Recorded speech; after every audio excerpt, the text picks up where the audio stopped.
This is the Unbreakable Golfers podcast, where we're shining a light on your pain and weakness and how it is affecting your positions, your power, and your performance on the golf course. The first part of the formula. Now, I basically have 3 frameworks that I do everything in golf performance by. Now, you've got the Fairway 4 system, you've got the Pain Performance Prison, and then you've got the last one, which basically is the master of everything when it comes to treatment and trying to get best results in the quickest way possible. And that is AT3MG. Now, the A stands for assessment. Now, it's not just randomly assessing, it's about getting the right diagnosis. So, let's say, for instance, let's think from a treatment point of view. Someone comes in and they have chronic tight hamstrings. Now, they have always thought that the hamstrings are tight, so they're always stretching the hamstrings, they're always strengthening the hamstrings, they're doing everything they can to fix these chronic tight hamstrings. But the problem is that their glutes are not working, so the hamstrings are doing the work of the glutes. So it doesn't matter what they do to the hamstrings, because the glutes are turned off, which could become from because the front of the hip is super tight, because they sit all day or they sleep in like a fetal position, whatever it may be.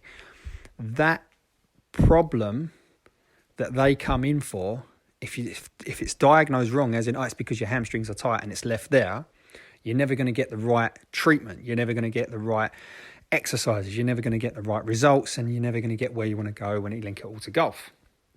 Another example would be lower back.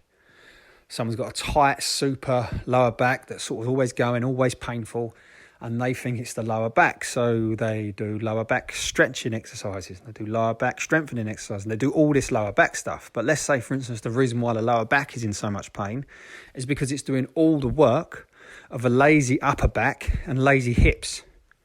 This is often in men, by the way.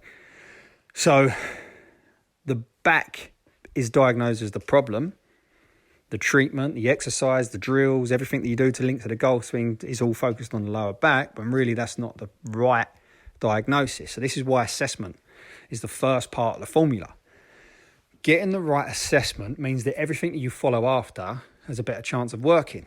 So again, going back to this, if the lower back is the one that's the problem, or we think it's the problem and we spend time trying to fix it, doesn't mean it's not going to help, but at the same time, it's not going to get us where we want to go as efficient as we want to be. So again, your body, your lower back hurts. So that's where the pain is, but it's not necessarily where the problem is. Your mindset, and you don't take action because of the opinions of others, forgetting that no one really cares anyway. They're more worried about themselves than they are worried about you. In your golf, you think that your golf is getting worse because of skill. You're getting older, your skills are getting worse. Rather, it could be your range of motion's getting worse. Your power's getting worse because of age. And if you was to actually just start working on being stronger and having better range of motion and getting the right strength and the right range of motion for your golf, then your golf skill level might even stay the same, might even get better. So with the lower back, a lot of the time, it's not as though it isn't the lower back that's a problem, but there's something else going on. And getting the wrong diagnosis means that this takes more time off, less results, less of getting where you really want to go. Now, how can you even use any of this to get results yourself? So, like I said, I use 3 frameworks. Now, assessment, for me, the right assessment, the right diagnosis starts everything.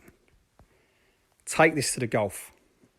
Let's say, for instance, you keep hitting everything to the right. You buy a draw base club. You do everything you can to not hit it to the right.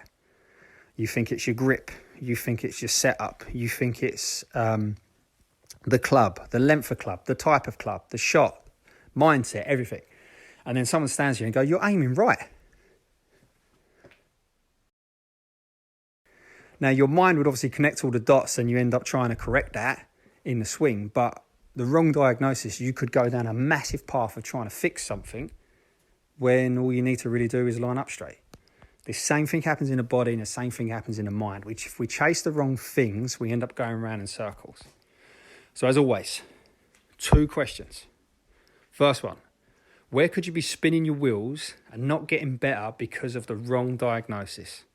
Is it in your body, is it in your mind, or is it in your golf? Next question, what is the one thing you could do today to try and get the right diagnosis so that everything you do after gives you better results? Good luck. For more information on golf performance, by increasing your power, by getting in better positions, by working on your body and mind, go to unbreakablegolfers.com and sign up to the free asset.